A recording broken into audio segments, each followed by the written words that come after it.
From the VT graph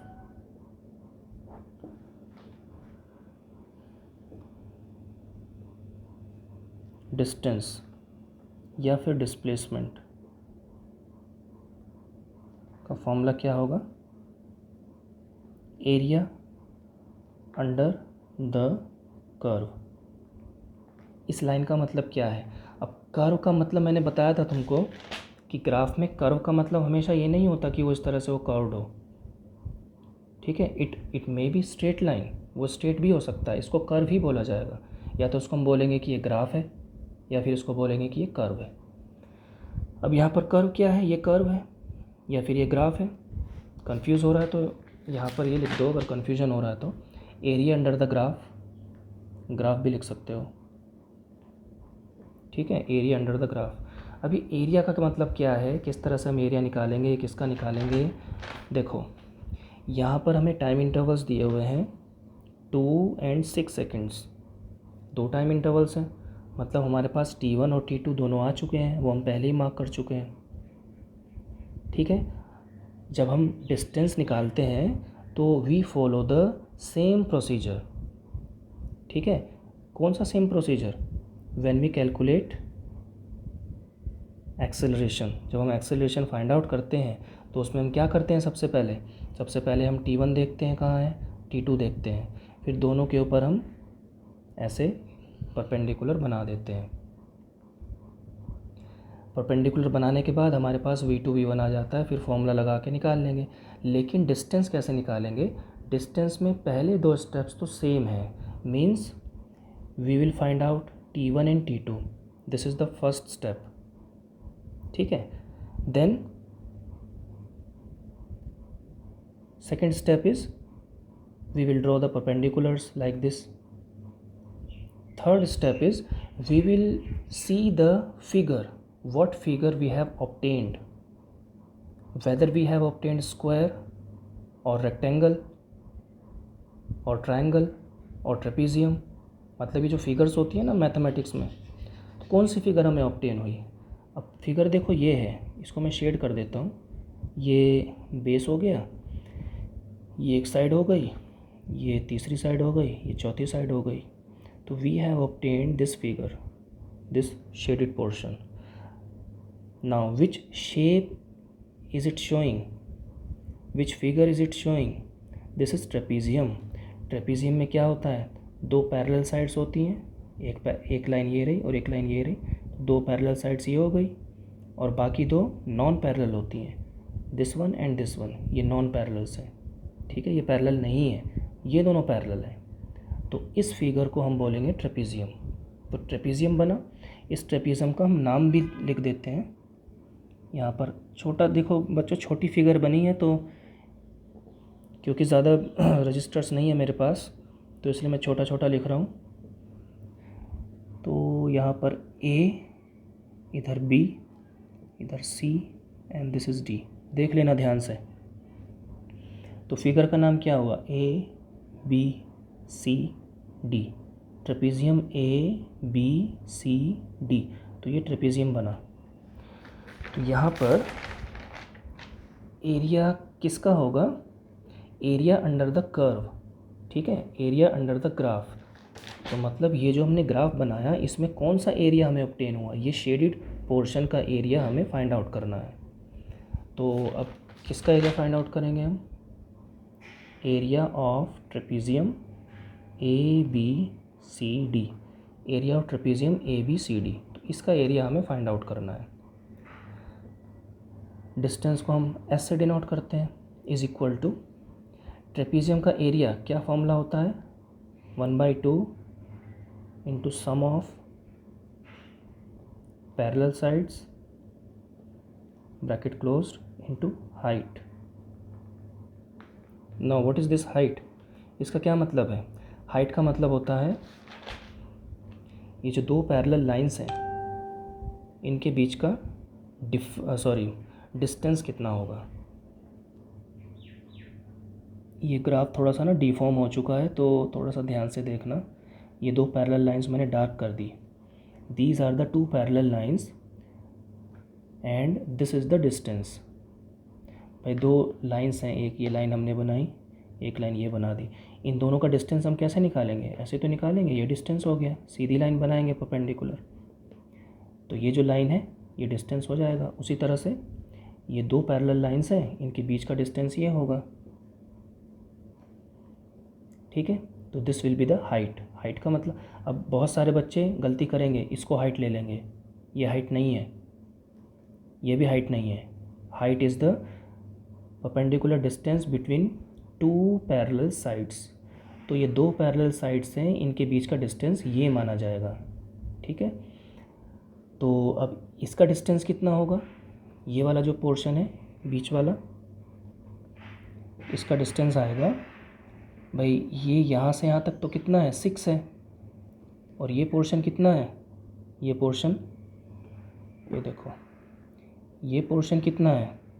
ये portion है 6, और ये पोर्शन कितना है? 2। हमें ये बीच वाला निकालना है ना, तो इस पोर्शन में से हम ये वाला पोर्शन माइनस कर देते हैं, इसको हटाओ, तो ये हट जाएगा, तो ये वाला पोर्शन बचेगा। तो मतलब ये जो 6 है, इसमें से 2 माइनस कर देते हैं, तो ये बीच वाला पोर्शन बच जाएगा, ठीक है। तो 6 माइनस 2, तो ये वाला पोर्शन आ जाएगा। तो हाइट कितनी हो गई? 6 माइनस 2, तो 6 में से 2 माइनस कर दो, this will be the height. अब नेक्स्ट क्या है इसमें?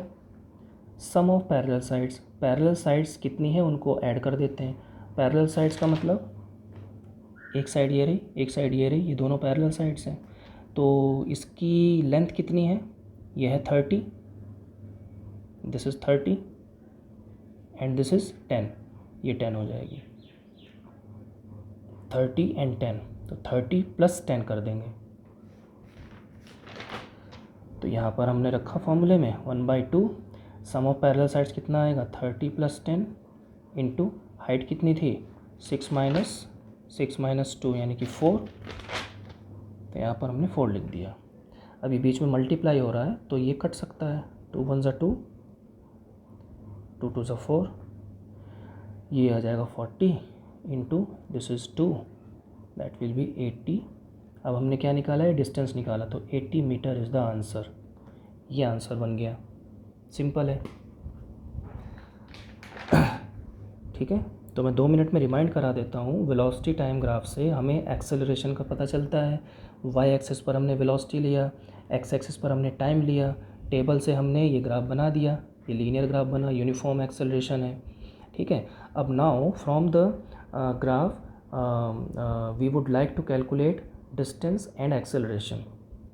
Two things we can calculate, distance and acceleration. First we talk about acceleration.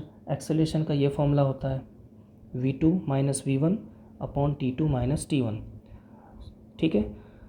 Distance का फॉर्मूला क्या होता है? डिस्टेंस का फॉर्मूला होता है एरिया अंडर द कर्व। दोनों ही केसेस में, चाहे वो डिस्टेंस हो चाहे वो एक्सेलरेशन हो, पहले 2 स्टेप्स जो हम करते हैं वो सेम रहते हैं, कॉमन रहते हैं। What are these steps? First step is we find out the time t1 and t2. t1 और t2 हमने टाइम फाइंड आउट कर लिया, वो हमें क्वेश्चन में दिया होगा। यहाँ पर बिटवीन 2 and 6 सेकेंड्स दिया हुआ है, तो ये t1 हो जाएगा, ये t2 हो जाएगा। तो t1 एंड t2 टाइम हमने डिसाइड कर लिया। उसके बाद we draw the perpendiculars on both these t1 and t2। t2 के ऊपर बनाया, t1 के ऊपर बनाया। बस ये ध्यान रखना है कि ऊपर नहीं जाएगा, ये बस इसी लाइन तक रुक जाएगा। तो ये 2 पॉइंट्स आ गए हमारे पास। This point is v2, this point is v1। तो v2 की वैल्यू क्या है? 30, v1 की वैल्यू क्या है? 10, ठीक है। तो इस फॉर्मूले में रख देंगे सारी वैल्यूज़, तो हमारे पास एक्सेलरेशन आ जाएगा।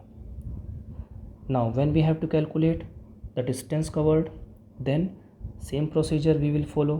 फर्स्ट 2 स्टेप्स, t1 t2 लिया, परपेंडिकुलर्स बनाए, फिर हमें ये फिगर बना लेनी है, ऐसे एनक्लोज्ड फिगर बना लेनी है, और उसको शेड भी कर सकते हो, थोड़ा सा अपना इसको आइडेंटिफाई करने के लिए थोड़ा इजी रहेगा। और हमें ये फिगर ऑब्टेन हो गई। फिगर कुछ भी ऑब्टेन हो सकती है, हमें रेक्टेंगल, ट्रायंगल, कुछ भी मिल सकता है। तो दिस फिगर इज़ ट्रेपीजियम। तो ट्रेपीजियम का हमें एरिया फाइंड आउट करना है, जो कि क्या होता है? 1/2 sum of parallel sides into height. Height का मतलब ये बिल्कुल नहीं है, हाइट का मतलब ये है। हाइट का मतलब होता है distance between the parallel sides. तो ट्रेपीजियम ना हमें देखो ये भी ट्रेपीजियम ही है, ठीक है, ये भी ट्रेपीजियम ही है, बहुत तरह के मतलब किसी भी तरह का हो सकता है। तो इन दोनों पैरेलल साइड्स के बीच में जो परपेंडिकुलर डिस्टेंस होगा ना, ये वाला, ये जो मैंने बनाया है, ये हाइट होती है। अब ये ट्रेपीजियम थोड़ा सा हमें अलग शेप का दिख रहा है, थोड़ा सा ऐसे वर्टिकल दिख रहा है, तो इसमें कंफ्यूज मत हो जाना, ये हाइट नहीं है, हाइट इज़ दिस। तो परपेंडिकुलर डिस्टेंस ये कितना हो जाएगा, 6 - 2, हाइट हो जाएगी 4, 6 - 2 4, तो हाइट 4 हो गई। और पैरेलल साइड्स का सम करना है, तो एक साइड ये है, एक साइड ये है, तो ये कितनी है 30, ये कितनी है 10, 30 + 10 कर देंगे, तो फॉर्मूले में रख देंगे, तो ये आंसर आ जाएगा। इस तरह से हम निकाल सकते हैं। अब कुछ स्पेशल केसेस देखो।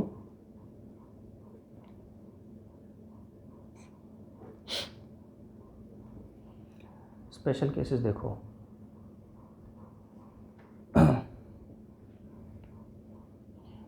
Uniform graph of. अब हम ग्राफ बनाते हैं, जैसे यूनिफॉर्म एक्सेलरेशन का हम बना चुके हैं पीछे, तो उसका तो बार बार नहीं बनाएंगे। नॉन यूनिफॉर्म एक्सेलरेशन ये हमने बनाया, तो इसका ग्राफ सिंपल कैसे होगा। अब नॉन यूनिफॉर्म की बात है तो टेढ़ा मेढ़ा ऊपर नीचे कैसे बना दो, ये बना दो, ये बन गया ऊपर नीचे, इस तरह से बना दो, कैसे भी बना दो, ये नॉन यूनिफॉर्म ग्राफ हो गया। तो ये क्या ग्राफ मैंने ठीक बनाया है, कंप्लीट बनाया है? नहीं, दिस इज़ इनकम्प्लीट। VT, अब ये कंप्लीट हुआ, ठीक है। तो वेलोसिटी और टाइम लिखना ज़रूरी है। एक्सेलरेशन की बात हो रही है तो वेलोसिटी टाइम लिखेंगे, ठीक है। अगर यहाँ पर स्पीड लिखा होता तो डिस्टेंस टाइम लिखते। इन छोटी छोटी बातों का ध्यान रखा करो। तो ये नॉन यूनिफॉर्म एक्सेलरेशन हो गया। सेकंड है ज़ीरो एक्सेलरेशन या फिर नो एक्सेलरेशन, कोई एक्सेलरेशन नहीं हो रहा।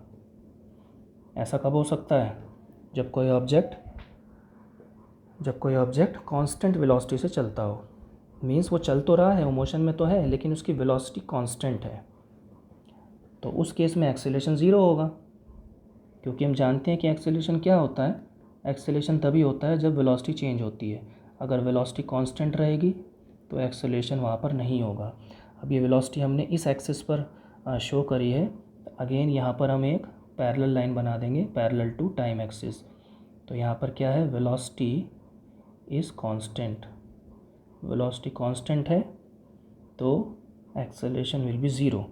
तो ये जो ग्राफ है, ये वाला जो लाइन मैंने बनाई है, this is parallel to time axis, ठीक है। तो वेलोसिटी कांस्टेंट है, चेंज ही नहीं हो रही। इस पॉइंट पर भी देखो, अगर यहाँ पर हम 10, 20, 30, इस पॉइंट पर वेलोसिटी कितनी है, 30 है। इस पॉइंट पर कितनी है, 30 है। इस पॉइंट पर कितनी है, 30 है। वेलोसिटी चेंज ही नहीं हो रही, तो that means acceleration will be zero. तो इस तरह का ग्राफ बनेगा। बात समझ में आ गई? चलो बच्चों, तो आज का वीडियो हम यहीं ओवर करते हैं। अभी भी इस चैप्टर में काफ़ी कुछ बचा है, काफ़ी लेंदी चैप्टर है और न्यूमेरिकल्स वगैरह भी बहुत हैं। तो ये जितना भी हमने आज किया है, अच्छे से इसको समझ लेना, वीडियो को सेव कर लेना और इसके नोट्स ज़रूर बना लेना, ठीक है। जितना भी किया है बहुत काम के नोट्स हैं, वेरी इंपॉर्टेंट टॉपिक्स हैं, इनको अच्छे से समझ लेना, क्योंकि ये चैप्टर बेस है फ़िज़िक्स का। अगर ये चैप्टर नहीं समझ में आएगा तो आगे की फ़िज़िक्स कभी समझ में नहीं आएगी, ठीक है। तो ये कुछ बेसिक कॉन्सेप्ट्स हैं। आगे भी ग्राफिकल रिप्रेजेंटेशन के कुछ टॉपिक्स आएंगे, कुछ डेरिवेशंस आएंगी, तो आगे न्यूमेरिकल्स करेंगे। तो इसको अच्छे से कर लेना और टाइम अपना यूटिलाइज़ करो, टाइम वेस्ट मत करो। बहुत सारा कुछ है तुम्हें पढ़ने के लिए, ठीक है। सारे सब्जेक्ट्स लो, यूट्यूब पर वीडियोस देखो, एजुकेशनल वीडियोस देखो, ठीक है। गूगल पर सर्च करो, NCERT डाउनलोड कर लो हर सब्जेक्ट की। तो हर सब्जेक्ट का तुम्हें थोड़ा थोड़ा करते रहना है। ये बहुत गोल्डन पीरियड है, हम टीचर्स के लिए भी, हमारे लिए भी और तुम्हारे लिए भी, तो दोनों हम यूटिलाइज़ करेंगे तो कुछ फ्रूटफुल रिज़ल्ट्स निकलेंगे। ठीक है, तो जब स्कूल में आओगे तो ऐसा नहीं है कि बिल्कुल ब्लैंक फेसेस लेकर आओ, कुछ ना कुछ तुम्हें पता होना चाहिए। ठीक है, हालांकि थोड़ा सा एडजस्टमेंट करना पड़ रहा है, लेकिन फिर भी चलो बच्चों, अपना ध्यान रखो, घर में रहो, ठीक है, और मज़े करो। Okay, bye bye.